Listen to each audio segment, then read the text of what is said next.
హల్లెలూయా. దేవునికి స్తోత్రం. బిగ్గరగా చెప్దామా? హల్లెలూయా, దేవునికి స్తోత్రం. హల్లెలూయా. దేవునికి స్తోత్రం. చెబుతున్న మాటలు ప్రభు మాటలు ఒక్కొక్కటిగా షార్ట్ కట్లైనా రాసుకొని ఈరోజు చెబుతున్న మాట మన జీవితంలో ఉన్నట్టుగా లేకపోతే అవి నేర్చుకునేటట్టుగా ప్లాన్ చేసుకోవాలి, కంపల్సరీ చేయాలి కూడా. సో ప్రభు మాట ఒకసారి మళ్ళా జ్ఞాపకం చేస్తున్నాను. మనం ధ్యానిస్తున్న అంశం ఏంటి అంటే సత్య సువార్త ప్రస్తుత కాలంలో కరువైపోయింది. చెప్పాను కదా, ట్రెడిషనల్ వే ఆఫ్ క్రిస్టియానిటీ నడుస్తుంది. దానివల్ల వ్యక్తులు ప్రభు యొద్దకు బహు విరివిగా వస్తున్నారు. ఈ మధ్యకాలంలో ఒక ఎవాల్యుయేషన్ చేశారట. ఏంటి ఆ ఎవాల్యుయేషన్ అంటే, బాగా క్రైస్తవత్వము సువార్త ప్రకటించుకుంటున్నారు కదా, వింటున్నారు నా వైపు అందరూ? సువార్త బాగా ప్రకటిస్తున్నారు కదా, ఈ మధ్యకాలంలో సువార్త విరివిగా పెరిగింది కదా. సో మరి ఇండియన్లో క్రిస్టియన్స్ యొక్క లెక్క పెరగాల తగ్గాల? పెరగాలి కదా. సో బాగా పెరిగింటదేమో. ఒకప్పుడు ఒకవేళ 1 కోటి ఉంటే ఇప్పుడు ఒకవేళ 3 కోట్లు 4 కోట్లు అయిపోయారేమో అని చెప్పి చెక్ చేశారట. ఎంత కౌంట్ చేసినా చివరికి వచ్చిన లెక్క అంతే. ఇండియాలో క్రైస్తవులు ఎంతమంది ఉన్నారా అంటే అంతే ఉన్నారు. మరి సువార్త గొప్పగా సాగుతుంది అనుకుంటున్నా కదా. ఏంటి కదా అంటే, సత్య సువార్త బదులు ట్రెడిషనల్ క్రిస్టియానిటీ నడవడం వల్ల వారి అవసరత ఉన్నప్పుడు దేవుని దగ్గరికి, అవసరాల్లో మా దేవుని దగ్గరికి వస్తే మా దేవుడు తీరుస్తాడు అని చెప్పే క్రైస్తవత్వం పెరగడం వల్ల అవసరానికి దేవుని దగ్గరికి వస్తున్నారు. అవసరం తీరిపోయిన వెంటనే మరలా పాత జీవితంలోకి వెళ్ళిపోతున్నారు. కనుక క్రిస్టియానిటీ పెరగలేదు అంటే క్రీస్తును వెంబడించేవారు పెరగలేదు. అర్థమవుతుందా మీకు నా పాయింట్? క్రీస్తును వెంబడించేవారు పెరగట్లేదు. ఎందుకు పెరగట్లేదు అంటే, ఇప్పటివరకు మనం ధ్యానిస్తున్నాం, సత్య సువార్తను గుర్తించలేకపోతున్నారు. సో సత్య సువార్తను ఎలా గుర్తించాలంటే ఇప్పటికి మీకు 8 విషయాలు చెప్పాను. ఒకసారి రెఫరెన్స్ రాసుకోండి. ఫస్ట్ పాయింట్ ఏం చెప్పాను? అపోస్తుల కార్యములు 2వ అధ్యాయము 37వ వచనం నుండి ఒక మాట చెప్పాను. సత్య సువార్త ప్రతి సమయం కూడా ఏంటి? పొడుస్తుంది, గాయము చేస్తుంది. గాయము చేస్తూ నీలో ఉన్న పాపమును కడుగుతుంది. అది సత్య సువార్త. గాయం చేయకోకుండా మంచిగా హ్యాపీగా డాన్సులు వేసుకుంటూ, చిందులు వేసుకుంటూ, ఎంజాయ్ చేస్తూ, ఎగురుతూ, పాటలు పాడుతూ అలా ఉంటే అది సత్య సువార్త కాదు. సత్య సువార్త నీ హృదయంలోని పాపాన్ని పొడవాలి. అయ్యో ఈ పాపం నాలో ఉంది అని తెడవాలి. చెప్పడానికి భయపడితే ఏమీ చేయలేం. రెండోది ఏం చెప్పాను? సత్య సువార్త ఏమని హెచ్చరిస్తుంది? నీ ప్రాచీన స్వభావంలో నువ్వు ఆల్రెడీ చచ్చిపోయావని గుర్తు చేస్తూ ఉంటుంది. మరలా నువ్వు ఆ పాపం చేయకు, మరలా నువ్వు ఆ వ్యసనాలకి పోకు, మరలా నువ్వు ఆ యొక్క తప్పుడు పనులు చేయకు, మరలా నువ్వు ఒక తప్పుడు వ్యాపారాలు చేయకు, మరలా ఈ యొక్క తప్పుడు పని చేయకు హెచ్చరిస్తూనే ఉంటుంది. అది సత్య సువార్త. కానీ పోరాటం అయితే నువ్వే చేయాలి. చేసి ఆ యొక్క ప్రతి వ్యసనం నుంచి, ప్రతి కష్టం నుంచి, ప్రతి పాపం నుంచి, ప్రతి అతిక్రమం నుంచి నువ్వే బయటకు పడాలి. కానీ బోధించేది మాత్రం సత్య సువార్త. మూడో విషయం చెప్పాలంటే, మీరు ఒక సంఘానికి రిప్రజెంటేటివ్ కాదు. You are not representing the any church, you are representing Jesus Christ. నువ్వు తప్పు చేస్తే ఏం క్రిస్టియన్ రా నువ్వు? నీ దేవుడు ఇదే చెప్పాడారా? ఏంది తాగిలా రోడ్ల పడి పడిపోమన్నాడు నీ దేవుడు? ఇదేనా నువ్వు నేర్చుకుందని దేవుని నిందిస్తారు, నీ చర్చిని నిందించరు. సో సత్య సువార్త ఏం చెప్తుందంటే, you are not a representative of church, you are the representative of Lord Christ. గుర్తుపెట్టుకోండి. మూడవ మాట ఏం చెప్పారంటే, ప్రతి మనిషి యొక్క స్వభావాన్ని గుడ్డిగా, ప్రతి మనిషి యొక్క బోధను గుడ్డిగా నమ్మొద్దు అని సత్య సువార్త చెప్తుంది.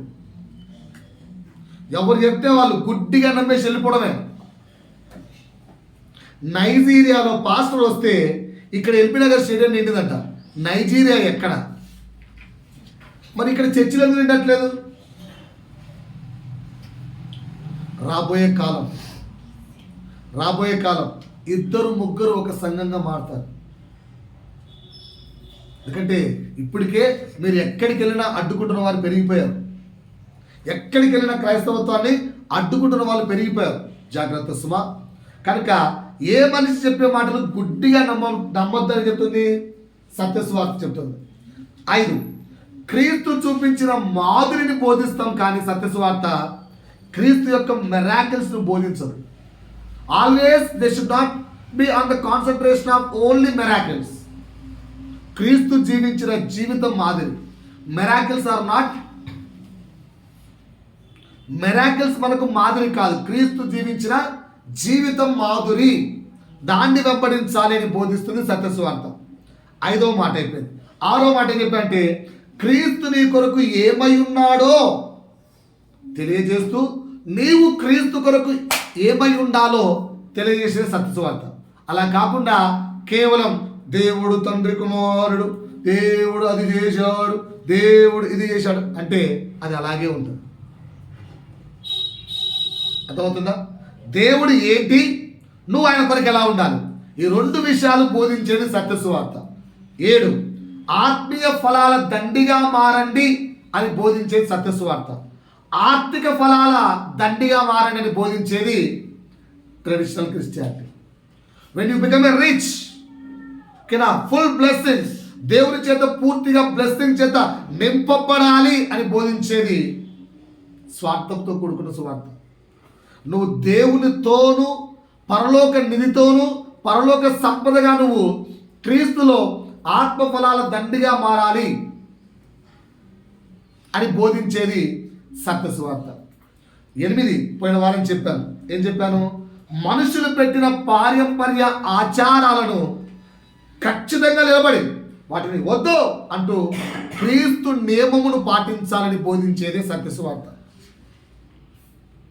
మా నాయన ఒప్పుకోడు సార్, మా అమ్మ ఒప్పుకోదు సార్, మా తాత ఒప్పుకోడు సార్, మా అత్త ఒప్పుకోదు సార్, మా ఇంట్లో ఒప్పుకోరు సార్, మా బంధువులు రారు సార్.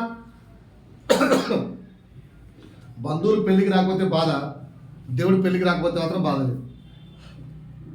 ఏంటంటే బంధువులు పెళ్ళికి రాకపోతే బాధ, కానీ ఆ పెళ్ళిలో దేవుడు లేకపోతే మాత్రం ఏ బాధ ఉండదు.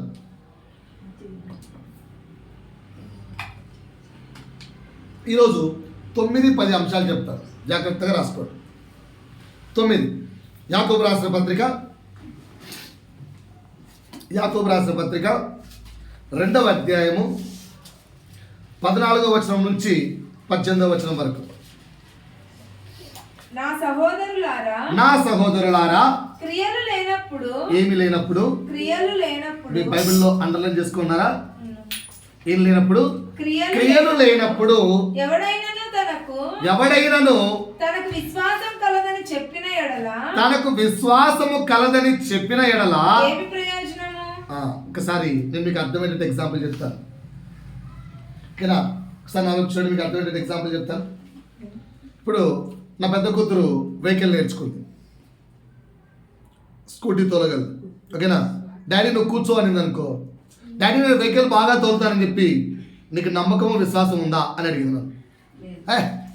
ఏం మాట్లాడుతున్నా సెకండ్ తల్లి, నువ్వు నా కూతురు ఆ మాత్రం లేదా? ఉంది ఉంది అంటావు. నిజమా అబద్ధమా? అబద్ధం. ఎందుకు? నిజంగా నాకు నా కూతురు బాగా తోలగలదని విశ్వాసం ఉంటే ఆమె తోలితే నేను వెనకాల కూర్చుంటాను. నేను కూర్చోవట్లేదంటే ఇంకా అర్థం ఏంటి? ఎక్కడో అవిశ్వాసం. విశ్వాసం ఉంటే ఖచ్చితంగా నీకు క్రియలు ఉంటాయి. విశ్వాసం ఉంటే ఖచ్చితంగా నీకు క్రియలు ఉంటాయి. అర్థమైందా? సో ఇప్పుడు లింక్ అర్థమే కదా మీకు. నా సహోదరులారా క్రియలు లేనప్పుడు ఎవడైనను తనకు విశ్వాసము కలదని చెప్పిన ఎడల ఏమి ప్రయోజనము? ఎగ్జాంపుల్ కింద ఇచ్చాడు. ఏంటది? అట్టి విశ్వాసం అతనిని రక్షింపగలదా? ఎగ్జాంపుల్, సహోదరుడైనను సహోదరి అయినను దిగంబరులై ఉంటే, తినడానికి పాపం ఫుడ్ కూడా లేకోకుండా మన సహోదరుడు మన సహోదరి ఉంటే మన దగ్గరకు వచ్చి మనం ఏం చేయాలి? ఫుడ్ పెట్టకుండా దేవుడు నిన్ను రక్షించును గాక అని పంపించాలి. సో ఇప్పుడు దేవుని పట్ల నీకు విశ్వాసం ఉన్నట్లా? లేనట్టు. విశ్వాసం నీకు దేవుని పట్ల ఉంటే నువ్వు క్రియలు చేస్తావు. అర్థమైందా సార్? ఈరోజు నా యొక్క సత్యసువార్తను గుర్తించడానికి 9వ అంశం ఏం చెప్తున్నా అంటే, ప్రతిసారి విశ్వసించండి దేవుడు అద్భుతకరుడు, విశ్వసించండి దేవుడు ఆశ్చర్యకరుడు, విశ్వసించండి దేవుడు సార్వభౌమ అధికారము గలవాడు, దేవుడు గొప్ప, దేవుడు గొప్ప. ఇది హల్లెలూయా, ప్రార్థించండి ప్రార్థించండి ఊగిపోండి. ఇది కాదు, క్రియలు ఉండాలి. ఏంటా క్రియలు? క్రైస్తవులారా, నువ్వు క్రిస్టియన్, నేను క్రీస్తుని వెంబడించేవాడిని, నేను క్రైస్తవుడను అని చెప్పుకునే నీకు ఏముండాలట? క్రియలు ఉండాలని బోధించేదే సత్యసువార్త. నువ్వు చర్చికి రావాలి, నువ్వు అది చేయాలి, నువ్వు ఇది చేయాలి, నువ్వు ఇంకొకటి చేయాలి, నువ్వు ఇంకొకటి చేయాలి, ఓ ఏదేదో చేయాలి. ఓకేనా? క్రిస్మస్ అంటే క్రిస్మస్, అది క్రిస్టియన్ అంటే క్రిస్మస్ రోజు మినిమం స్టార్ పెట్టుకోవా, క్రిస్మస్ ట్రీ కొనుక్కోవా? ఇవి కాదు నాయన క్రిస్టియన్ అంటే. క్రిస్టియన్ అంటే క్రియలు గలవాడు. ఏంటో ఆ క్రియలు? కొన్ని ఈరోజు ఒక్కొక్కటిగా అండర్లైన్ చేస్తాను జాగ్రత్తగా. ఒక్కొక్క పాయింట్ ఉంటే హ్యాపీగా ఫీల్ కాండి, అబ్బా నా దగ్గర ఈ పాయింట్ ఉందని. లేకపోతే ఇది నేను నేర్చుకుంటానని గుర్తుపెట్టుకోండి. హెబ్రీయులకు రాసిన పత్రిక జస్ట్ ఒక పేపర్ ఎడికి తిప్పండి, అంతే చాలు. ఒక్క పేపర్ ఎడికి తిప్పితే చాలు. హెబ్రీయులకు రాసిన పత్రిక 13వ అధ్యాయము కనిపిస్తుందా? 13వ అధ్యాయం మొత్తం చదువుకుంటే మనిషి జీవితంలో, మనిషి నడవడికలో ఉండవలసిన కొన్ని హెచ్చరికలు, ఉండవలసిన కొన్ని క్రియలు దేవుడు అక్కడ చెప్పాడు. కదా, ఈ అధ్యాయంలో మళ్ళీ చదివిస్తాను ఇంకోసారి మీకు. కానీ 9th పాయింట్లో చదివిస్తున్నాను. ఏంటి ఇక్కడ ఏం నేర్చుకుంటున్నాం మనం దీని ద్వారా? మనిషి జీవితంలో మనిషికి ఉండవలసిన కొన్ని క్రియలు ఒక్కొక్కటిగా ఉన్నాయో లేదో చెక్ చేసుకుందాం. 13వ అధ్యాయం నుంచి స్టార్ట్ చేద్దాం. చదవండి ఒకసారి. సహోదర ప్రేమ నిలువరముగా ఉండనీయుడి. చాలా, అంతే. ఇది ఫస్ట్ పాయింట్, నోట్ చేసుకున్న. అక్కడ మనిషికి ఉండవలసిన మొదటి క్రియ ఏంటి? సహోదర ప్రేమ. సహోదర ప్రేమ ఉండాలి. ఉందా? చెక్ చేసుకున్నారా? సహోదర ప్రేమ గురించి అలాగే పెట్టుకొని కొంచెం ముందుకు వస్తే యోహాను పత్రిక ఉంటుంది. యోహాను రాసిన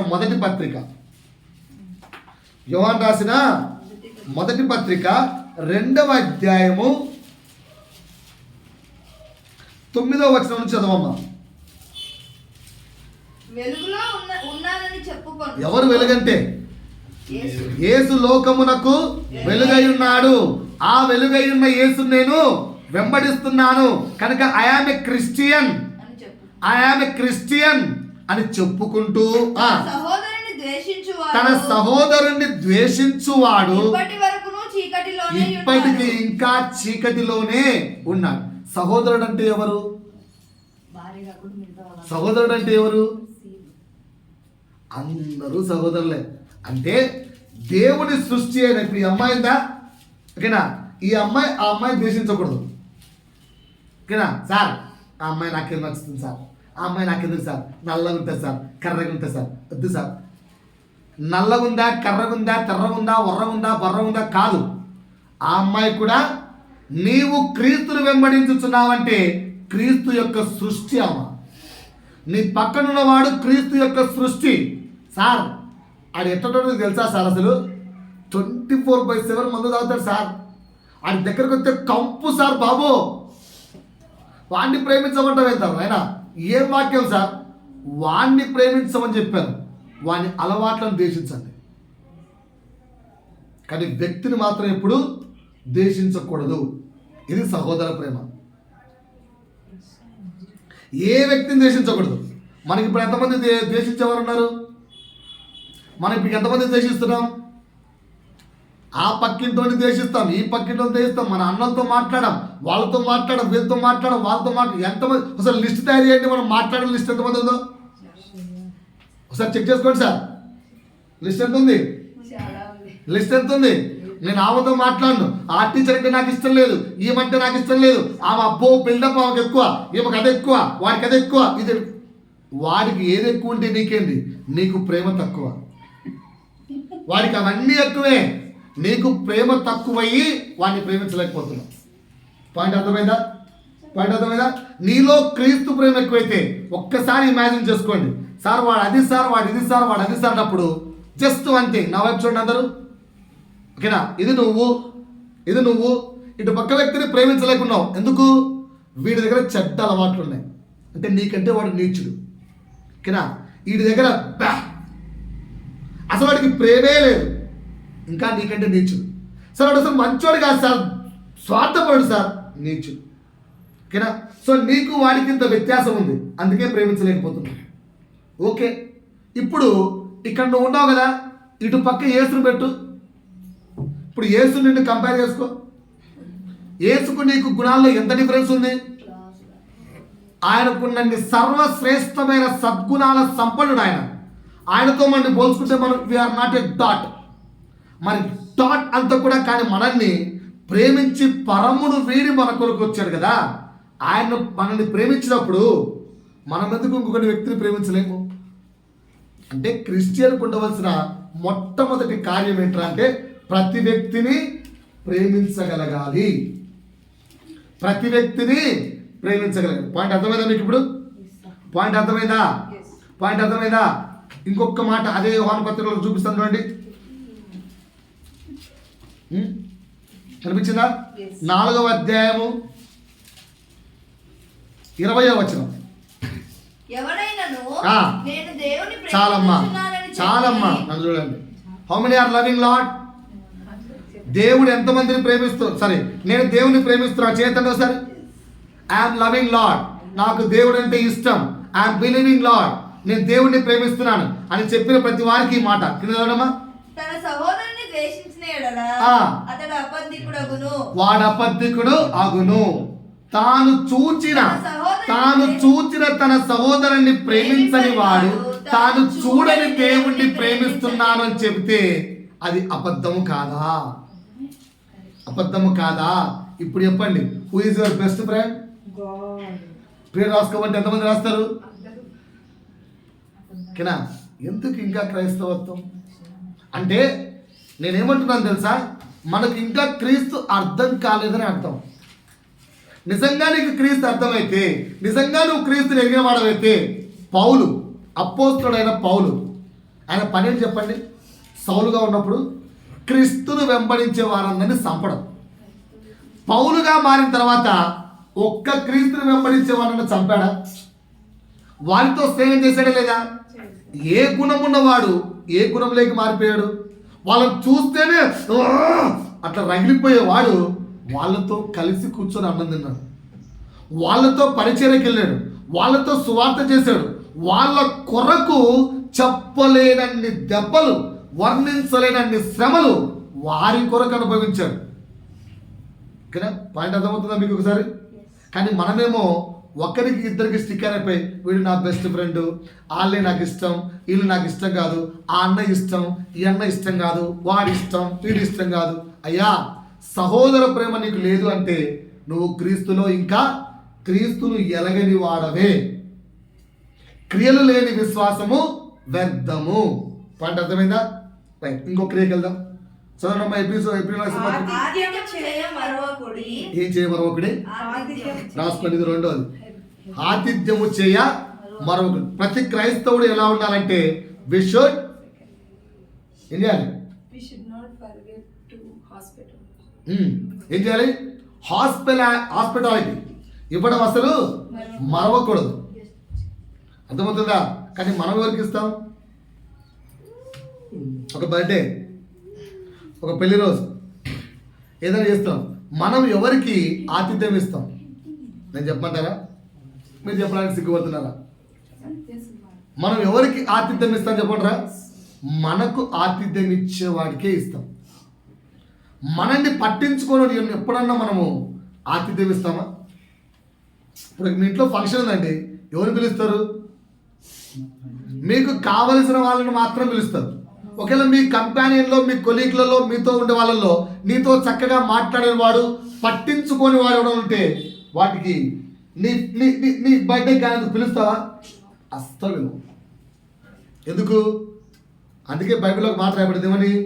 ఇచ్చేవాడికి ఇస్తే ఏం లాభం? ఎక్కడుందన్నమాట? అట్లే పిల్లల పత్రిక పట్టుకోండి, మత్తయి సువార్తకి వెళ్ళండి.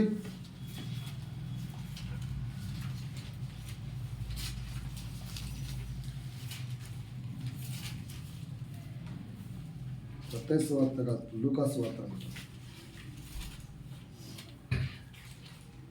సారీ, లూకా సువార్తలే కానీ సెర్చ్ చేయండి ఒక్కసారి. కనిపించిందా? లూకా సువార్త కరెక్టే. లూకా సువార్త 6వ అధ్యాయము 32వ వచనం.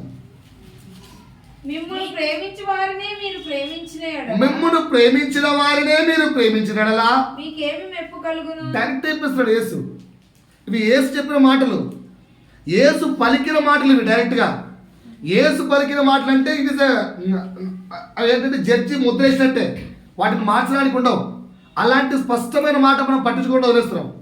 ఏమంటాడు యేసు? మిమ్మల్ని ప్రేమించిన వారిని మాత్రమే మీరు ప్రేమిస్తే మీకు మెప్పు కలుగునా? పాపులు కూడా ఇలాగే చేస్తున్నారండి. క్రీస్తును వెంబడించేవారు కాదు, క్రీస్తును వెంబడించని వారు కూడా ఇలాగే చేస్తున్నారు. మరి క్రీస్తును వెంబడించే నీ యొక్క గొప్పతనం ఏంటి? What is your speciality? What is your extra? Nothing. Next ఇంకా మీకు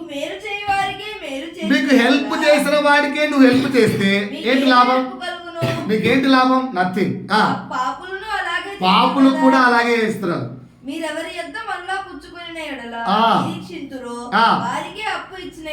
అయ్యా, ఎవడికి ఇస్తే తిరిగి వస్తుందో వాడికే అప్పు ఇస్తే ఏంటి లాభం?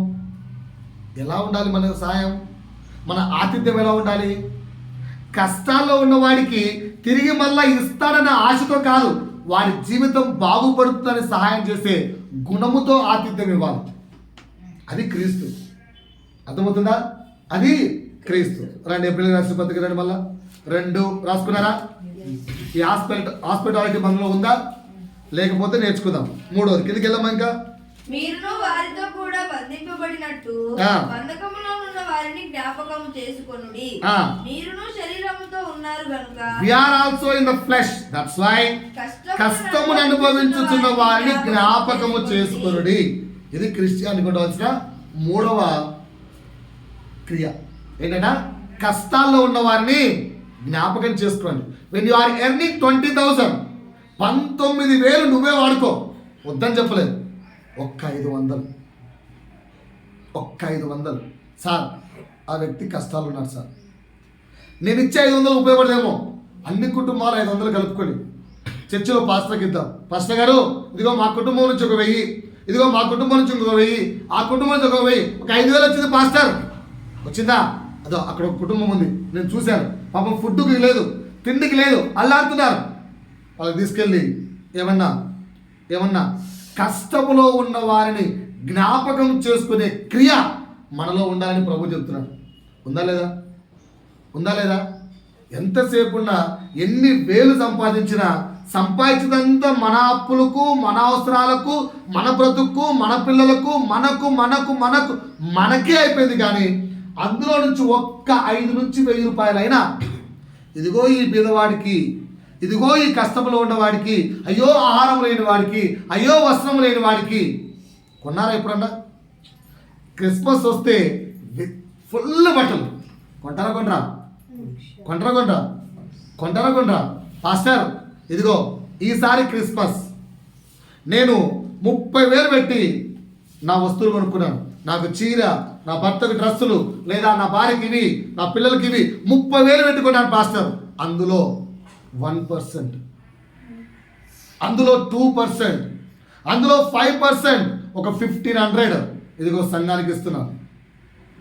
ఇదిగో సంఘంలో తీసుకోండి. ఏం చేయాలమ్మా దీన్ని? ఎందుకు నాకు ఇస్తున్నావు? ఆ 1,500తో ఎవరన్నా వస్తువులు లేకుండా క్రిస్మస్ రోజు కూడా బట్టలు వేసుకోవడానికి లేని కుటుంబం కనిపిస్తే ఈ 1,500తో ఒక చిన్న ఫ్రాక్ కొని, ఒక బీద విధవరాలు ఉంటే ఆ బీద విధవరాలకు ఒక చీర కొను. ఎప్పుడన్నా మన సంఘంలో ఈ ఆతిథ్యము కానీ, ఈ కష్టంలో ఉన్న వారికి ఇవ్వాలి అనే క్రియలు కానీ నేర్చుకుంటున్నామా? క్రీస్తు నేర్పించిందే అది. 2 అంగీలు ఉన్నవాడు ఒక అంగీని ఇచ్చేయండి. కానీ మనమే క్రియ నేర్చుకుంటున్నాం. వచ్చి హల్లెలూయా స్తుతి మహిమ అని ఒకటి, క్రీస్తు పుట్టెను హల్లెలూయా అని ఎగిరిపోతున్నాం.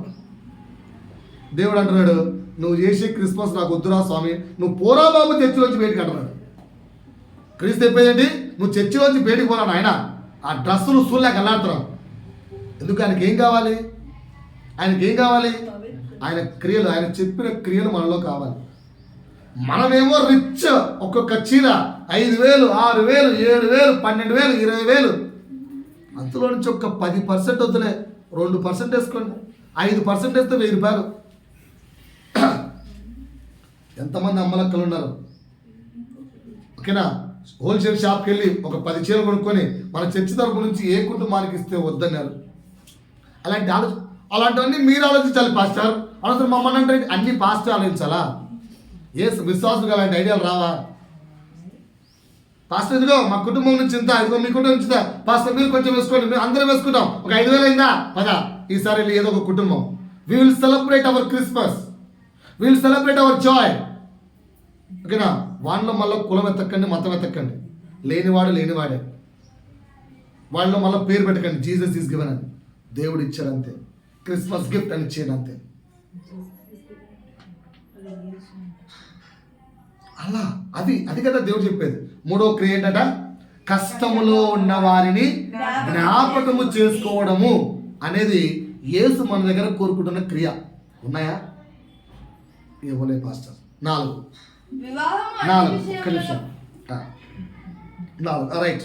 వివాహం అన్ని విషయాలలో ఘనమైనది గాను, పానుపు నిష్కలంకమైనది గాను ఉండాలి. దేవుడు ఏం కోరుకుంటారు అంటే మన పాన్పు నిష్కల్మషంగా ఉండాలని కోరుకుంటారు.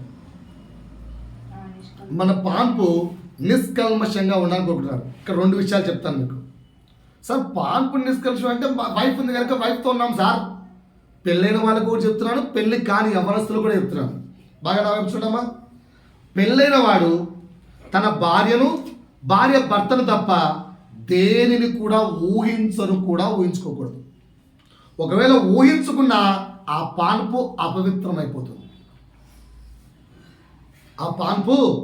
అపవిత్రమైపోతుంది. నేను ఎప్పుడో సినిమా చూసేటప్పుడు ఒక చిన్న డైలాగ్ విన్నాను. ఓకేనా? అమ్మ నీ భర్తకు నువ్వు అంటే ఇష్టం లేదు కదా, మరి ఇన్నేళ్ళు సంసారం ఎట్టి చేసావు అని అడిగాడు. అయితే ఆడు నాతో సంసారం చేస్తాడరా, కానీ చేసేటప్పుడు వేరే అమ్మాయిని ఊహించుకుంటాడంట సినిమా హీరోయిన్. ఇది పవిత్రమైన పాన్పా అపవిత్రమైన పాన్పా? భార్య భర్తలకు అది హెచ్చరిక. ఇకపోతే యవ్వనస్తులకు నీ పాన్పు పవిత్రంగా ఉండాలంటే most of the youngsters are doing sin while sleeping. ఎందుకంటే పడుకునే ముందు పేరెంట్స్ పక్కన ఉండట్లేదు. ఒకప్పుడు కాలం అందరూ కలిసి వీధి బయట పడుకునేవాళ్ళు. ఇప్పుడు ఎవరు రూములు వాళ్ళకి అయిపోయాయి. ఈవినింగ్ పడుకునేటప్పుడు వరకు ఉన్న మంచి కుమారుడు మంచి కుమార్తె రాత్రి పడుకునేసరికి, అందుకే దేవుని ఉగ్రత పాత్రలో ఒకసారి చదివితే, ఒక ఉగ్రత పాత్ర కుమ్మరించబడినప్పుడు, ఐ థింక్ 3వ 4వ కుమ్మరించబడినప్పుడు all electronic devices will be destroyed అంట. భూమి మీద ఎన్ని లగ్జీరియస్ ఎలక్ట్రానిక్ డివైజెస్ మనం వాడుతున్నామో అన్నీ ఆగిపోతాయి. అన్నీ ఆగిపోయినప్పుడు ఏం జరుగుతుందో తెలుసా? పిచ్చోళ్ళు అయిపోతామంట. పిచ్చోళ్ళు అయిపోయి మనలో మనం ఇప్పుడైతే ఎలాగైతే అన్ని భాషలు మాట్లాడుకుంటారో అలా మనలో మనం చేస్తున్నాం. ఎందుకు? చూసి అలవాటైపోయిన మన శరీరం ఒక్కసారిగా ఆల్ మొబైల్స్ అండ్ ఎవ్రీథింగ్ అయిపోతే పిచ్చోళ్ళం అయిపోతాం. అది ఉగ్రత దినాల్లో ఒక రోజు. అర్థమవుతుందా? కనుక ఏంట్రా అంటే మన పాన్పు పవిత్రంగా అంటే పడుకునే ముందు నీ థాట్స్ పవిత్రంగా ఉండాలి. ఎంత పవిత్రంగా అంటే, ప్రభువా నిద్రలో కూడా నా ఆలోచన, నిద్రలో ఏమొస్తాయండి? కలలు. నిద్రలో కూడా నా కలలు నీ ఆధీనములో పెట్టుకో ప్రభు అని ప్రార్థించుకొని, కలల్లో కూడా వ్యభిచారము చేయకుండా, కలల్లో కూడా తప్పు చేయకుండా, కలల్లో కూడా పాపం చేయకుండా అంత పవిత్రమైన పాన్పుగా మనది ఉండాలట. వింటున్నావమ్మా? అర్థమవుతుందా? గమనిస్తున్నారా? ఇప్పుడు ఒకసారి నేను చెప్పేటప్పుడు ఏందిరా అన్నట్టుంటుంది. మిమ్మల్ని మీరు ఎవాల్యుయేట్ చేసుకొని కరెక్టో తప్పో తెలుస్తుంది. అర్థమవుతుందా? We should never think about any boy, a boy ఒక మగవాడు ఏ అమ్మాయి గురించి ఆలోచించకూడదు. నీ కలలో కూడా అంత పవిత్రత ఉండాలి. ఉందా? అందుకు ఈ పాయింట్ చెప్పాను. చాలామంది పాన్పు పవిత్రం ఇదొక క్రియనా? 100% క్రియనే. నీ పాన్పు పవిత్రత లేకపోతే నువ్వు శరీరాన్ని ఒకసారి తీయండి. శరీరం ఎంత ఇంపార్టెంటో కొరింథీయులకు రాసిన పత్రిక, కొరింథీయులకు రాసిన పత్రిక వెళ్ళండి ఒకసారి. అపోస్తలుడైన పౌలు కొరింథీయులకు రాసిన 2వ పత్రిక తీసారా? 6వ అధ్యాయము 1వ పత్రిక 6వ అధ్యాయము 19వ వచనం. మీ దేహము దేవుని వలన మీకు అనుగ్రహింపబడి మీలో ఉన్న పరిశుద్ధాత్మకు ఆలయమై ఉన్నదని మీరు వన్స్ అగైన్ అందరూ వైపు చూడండి. ఈ దేహం ఎందుకంటే అనుగ్రహించబడింది? దేవుని వలన అనుగ్రహించబడి ఎవరికి ఆలయమట? ఎవరికి ఆలయమట? పరిశుద్ధాత్మకు ఆలయమని నువ్వు ఎరుగవా? మీరు మీ సొత్తు కాదు, విలువ పెట్టి కొనబడిన వారు గనుక ఈ దేహముతో దేవుణ్ణి మాత్రమే మహిమపరచండి. కానీ ఇంకా కొంచెం పైకి వెళ్తే ఇక్కడ 12 నాకు స్వాతంత్రము కలదు గాని అన్నియు చేయదగినవి కావు. అన్నిటి యందు నాకు స్వాతంత్రము కలదు గాని నేను దేని చేతులో నేను దేని చేతను లోపరచు కొనబడనల్లను. దేని చేత నా శరీరాన్ని నేను లోపరుచుకోకూడదు. సిగరెట్ దగ్గరకు వచ్చింది ఇక్కడ. సిగరెట్ మనల్ని చేయించద్దు, మనం దాన్ని అవాయిడ్ చేయాలి. ఓకేనా? ఒక దైవ సేవకుడు చెప్పేవాడు, మన తెలంగాణకు వచ్చినప్పుడు వీని సువార్త ఎలాగైనా ఆపేయాలని చెప్పి ఓకేనా మన భువనగిరి ప్రాంతంలోనే ఒక రూమ్ ఇచ్చారంట దైవ సేవకుడికి. రేపు మార్నింగ్ వెళ్ళాలి. ఓకేనా? రాత్రి 3 అందగత్తెలను వితౌట్ డ్రెస్ పంపించారంట ఆయన రూమ్లోకి, వ్యభిచారం చేయమని చెప్పి. ఎందుకు? దేవుని కార్యం ఆపించాలి. Automatically youngster will attract by the ladies. అప్పుడు ఆయన ఎవ్వరొస్తాడట, ఎలాగైనా ఆకర్షితులైపోతాడు. ఓకేనా? సో ఆమె అంటుందంట వెళ్ళి, ఈ రాత్రి మనకు పండగ పాస్టర్ ఉంటుందంట. అనంట, పండగ అమ్మ రండి కూర్చోండి. ఏమైంది? డ్రెస్ ఎందుకు వేసుకోలేదు? కూర్చోబెట్టి సువార్త చెప్పాడట. ప్రపంచ దేశాలు వాడుకుంటున్న భక్తుడు. ఇప్పుడు ఆయన పేరు ఊరు చెప్పకూడదు. ప్రపంచ దేశాలు ఆయన వాడుకుంటున్నాయి. ఆ 3 సువార్త చెప్పి క్షమించండి పాస్టర్ అని వెళ్ళిపోయారంట. అపవిత్రాత్మ అపవాది మన దగ్గరికి తప్పు చేయడానికి మన బలహీనతలు చూపిస్తుంది. బాగా మందలవాడు ఉన్నాడు, ఒక్కసారి ఇలా మందు చూపించానుకో ఊగేస్తారనమాట, అంతే. కానీ క్రీస్తును వెంబడించేవాడు ఎలా ఉండాలట? దాన్ని యంగ్స్టర్స్ ఆటోమేటిక్గా ఆపోజిట్ జెండర్ను చూస్తూనే అట్రాక్షన్ వచ్చేస్తుంది. అది బాడీలో దేవుడు పెట్టిన సృష్టి. కానీ మనం ఏం చేయాలి? దాన్ని అవాయిడ్ చేయగలగాలి. అది ఇంపార్టెంట్. పాయింట్ అర్థమవుతుందా? కనుక శరీరం ఏమంట? చదువు ఒకసారి. నేను దేని చేతను లోపరచుకొనబడనొల్లను. భోజన పదార్థములు కడుపునకును, కడుపు భోజన పదార్థములకును నియమింపబడి ఉన్నది. దేహము దేనికట? జారత్వము నిమిత్తము కాదు. అయ్యా, దేన్ని చూసి జారిపోకురా సోదరా. అమ్మాయి, దేన్ని చూసి జారిపోకమ్మాయి. సినిమాలు చూసి జారిపోకు. ఓకేనా? వేరే వాడు మంచిగా గర్ల్ ఫ్రెండ్స్ బాయ్ ఫ్రెండ్స్ తిరుగుతుంటే వాడిని చూసి నువ్వు జారిపోకు. అది లోకము. లోకము నిన్ను లాగుతుంది, లోకము మాట నిన్ను లాగుతుంది. వాడు చూపించే ఫోన్ చూసి జారిపోకు. వాడిచ్చే ట్రీట్మెంట్, వాడిచ్చే బెస్ట్ ఏంటి, ఆ ఎంటర్టైన్మెంట్ చూసి జారిపోకు. డాన్సులు, చిందులు జారిపోకు సుమా. దేహము జారత్వము కొరకు కాదు. ఈ దేహము దేని కొరకు?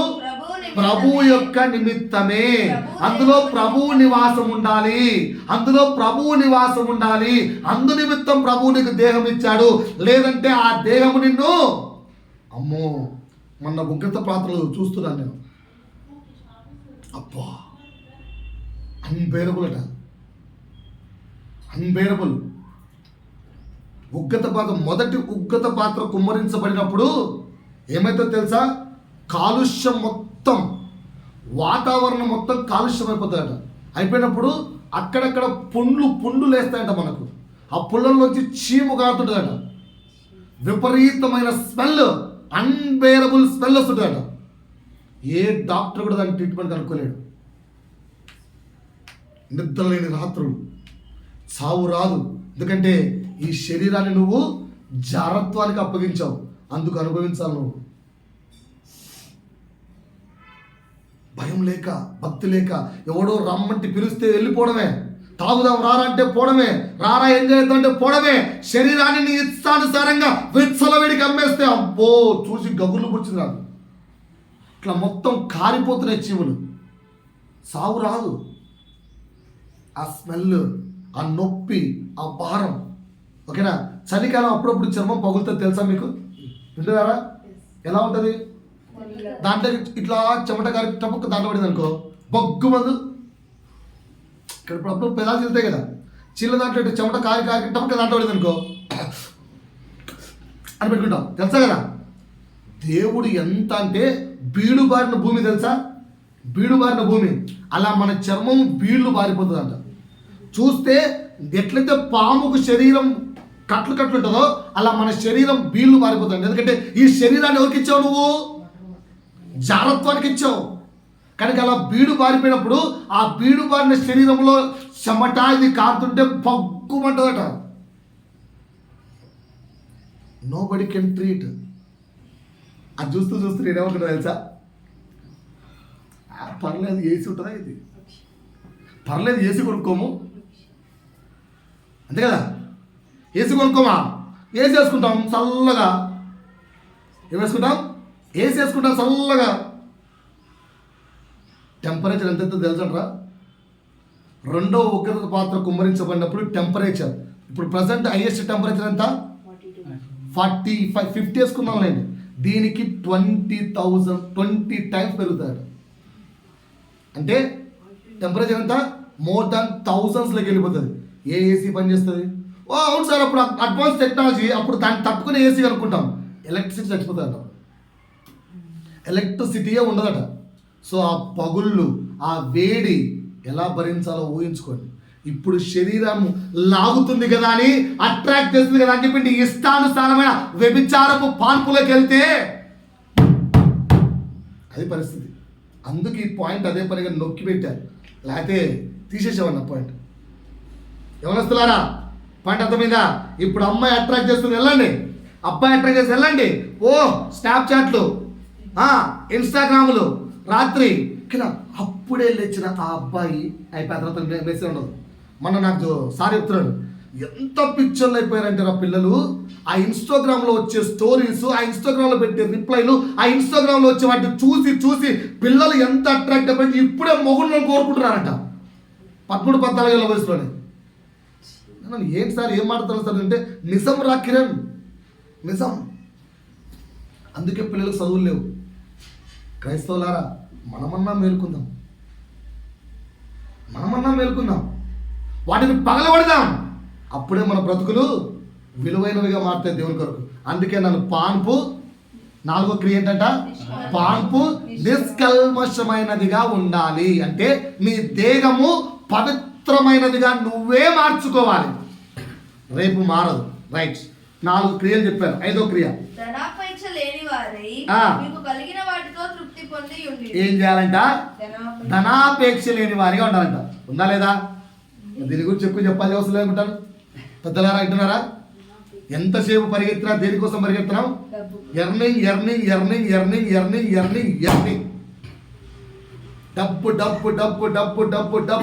డబ్బు. దీని గురించి ఇంకా డీటెయిల్గా ముందున్న విషయాల్లో ఉన్నాయి, అక్కడ డీల్ చేస్తాం. రైట్. 6, నిన్ను ఏమాత్రమును విడువను.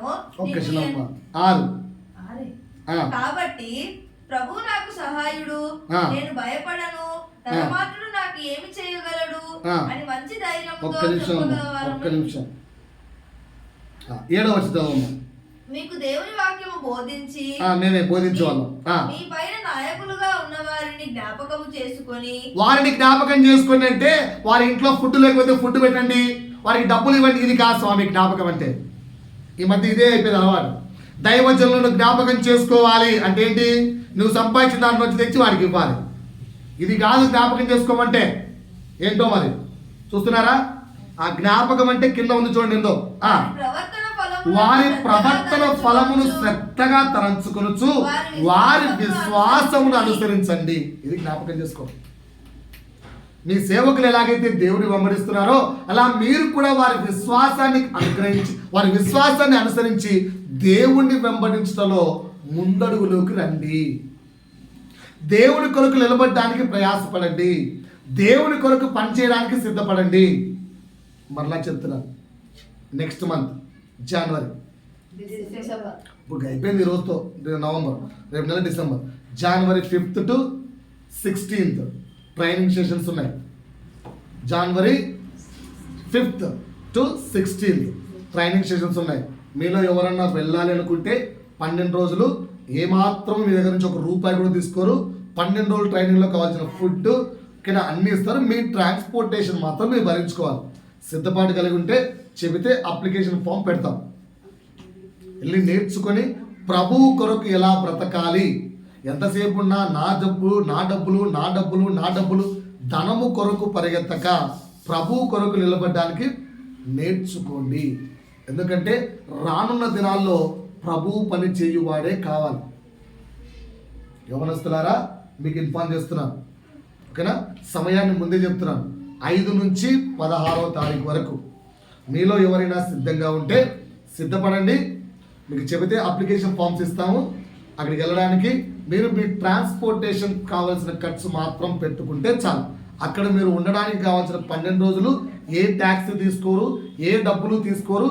ఫ్రీగానే మీకు దేవుల్లో ఎలా బ్రతకాలో ఉత్తమంగా బోధిస్తారు. రైట్? ఇంకొంచెం ముందుకెళ్ళమ్మా. భోజనం దాని కింద 9. ఇది ఆల్రెడీ చెప్పాను అనుకుంటాను. ఇది ఎన్నో క్రియ? 7వ క్రియ. ఏంటట? నానా విధములైన ట్రెడిషనల్ క్రిస్టియానిటీకి మీరు తిరక్కండి. ఇది ఇంకో క్రియ. ఎక్కడ మెసేజ్ ఉంటే అక్కడ పరిగెత్తడం, ఎక్కడ మీటింగ్స్ ఉన్నాయంటే అక్కడ పరిగెత్తడం, ఎక్కడ ఏముందంటే అక్కడ పరిగెత్తడం. మీటింగ్లకు పరిగెత్తద్దని చెప్పట్లే నేను, కానీ ఒక్కొక్కరు చెప్పే అన్ని బోధలు విని ఇష్టానుసారమైన కిచిడీలాగా మారకండి. ఎవరు చెప్పాడు ఈ మాట? పౌలు గలతీ కాదు, కొరింథీయులకు చెప్పాడు. నానా ఎందుకురా మీరు కిచిడి అయిపోయారు?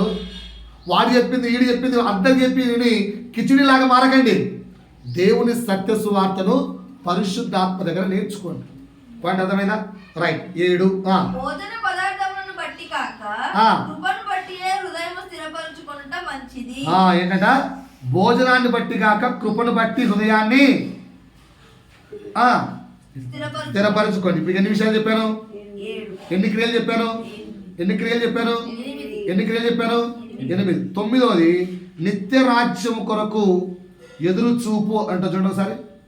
నిలువరమైన పట్టణం మనక్కడ లేదు గాని ఉండబోచున్న దాని కోసం ఎదురు చూచుచున్నాము. దేని కొరకు ఎదురు చూడాలి? నిత్య రాజ్యము కొరకు ఎదురు చూడాలి. పాయింట్ అర్థమైందా సార్? ఇప్పుడు హోంవర్క్ మీకే ఇస్తున్నాను. కాదు, 13వ అధ్యాయం మొత్తం చదివి అందులో నువ్వు నేర్చుకోవాల్సిన క్రియలు ఏంటో రాసుకురండి, ఓకేనా? నాకు వాట్సాప్లో పంపించాలి. 13వ అధ్యాయం రాసుకోవడం సార్, నోట్ చేసుకుని. ఏ అధ్యాయము? ఎబ్రిలకు రాసిన పత్రిక 13వ అధ్యాయంలో ఉన్నవన్నీ మీరు నేర్చుకోవాల్సిన క్రియలు అక్కడ ఉన్నాయి, రాసి నాకు పంపించాలి. అలాగే రోమిలకు రాసిన పత్రిక 12వ అధ్యాయంలో కూడా క్రియలు ఉన్నాయి. మొత్తం కలిపి మోర్ దాన్ 22 24 వస్తాయి. అన్ని క్రియలు నోట్ చేసుకొని హోంవర్క్ ఇస్తున్నాను. చూద్దాం ఎంతమంది ప్రభు యొక్క ఇది 9వ సత్యసువార్త. సత్యసువార్త ఏం బోధిస్తుందని చెప్పానండి? క్రియలు. లాస్ట్ 10వది. సత్యసువార్త ఏం చెప్తుందంటే భూమి మీద ఉన్న దాని గురించి చెప్పదు, పరలోక రాజ్యంలో ఉన్న దాని గురించి చెప్తారు. పరలోక రాజ్యం ఏమని చెప్తారు ఒకసారి? సత్యసువార్త ఎప్పుడు భూ సంబంధమైన వాటి గురించి బోధించదు, భూ సంబంధమైన ఆశీర్వాదాల గురించి బోధించదు. సత్యసువార్త ఎంతసేపు ఏం చెప్తుంది? పరలోక సంబంధమైన ఆశీర్వాదాల గురించి బోధిస్తుంది. అర్థమవుతుందా? అర్థమవుతుందా? భూ సంబంధమైన ఆశీర్వాదాల గురించి ఎప్పుడు బోధించదు.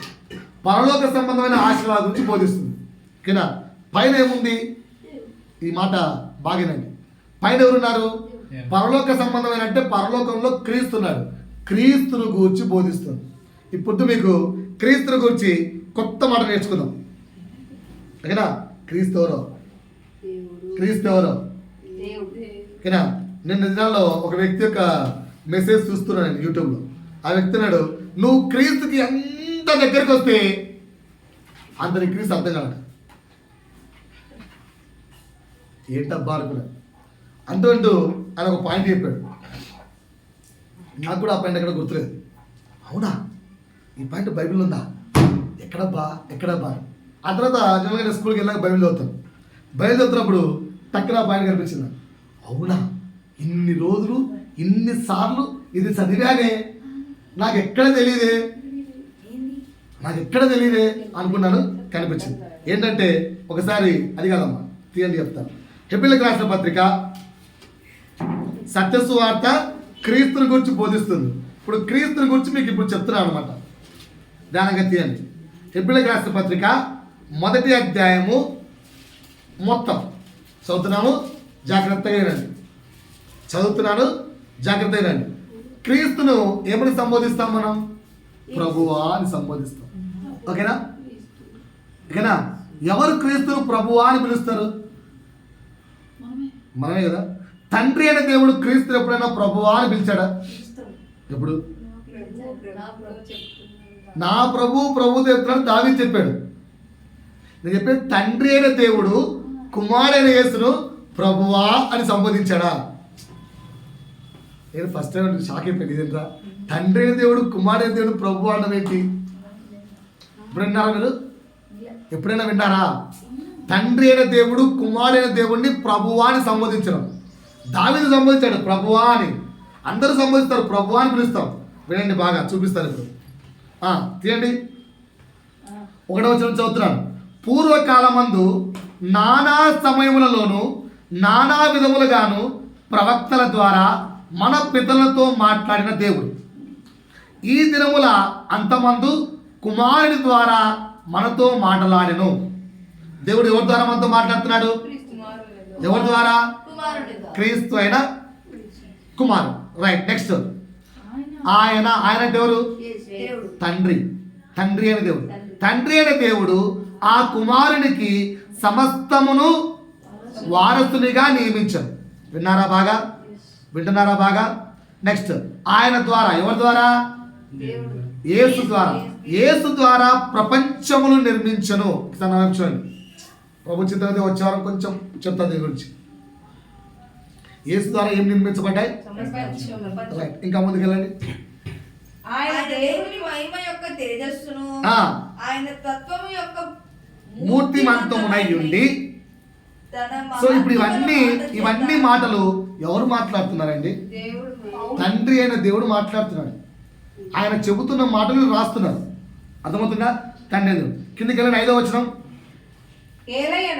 ఏలయనగా నీవు నా కుమారుడు. ఎవరు చెప్తున్నారు ఈ మాట? తండ్రి అయిన దేవుడు. నీవు నా కుమారుడవు, నేను నేడు నిన్ను కనియున్నాననియు.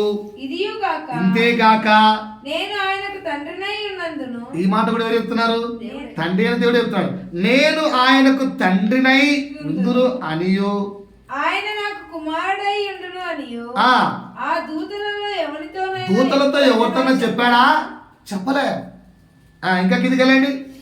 మరియు ఆయన భూలోకమునకు ఆది సంభూతుని మరలా రప్పించినప్పుడు దేవుని దూతలందరూ ఆయనకు నమస్కారము చేయవలనని చెప్పుచున్నాడు. ఎవరు చెప్తున్నారు ఈ మాట? తండ్రి. దాని కిందికి వెళ్ళండి.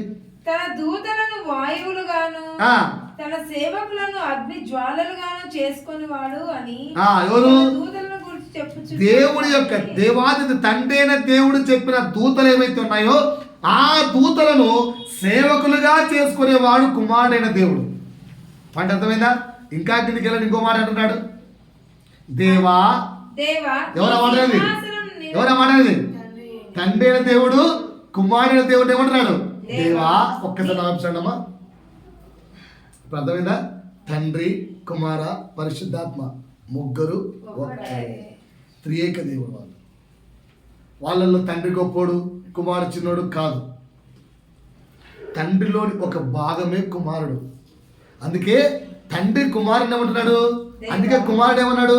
నన్ను చూసిన వాడు తండ్రిని చూసినట్టే.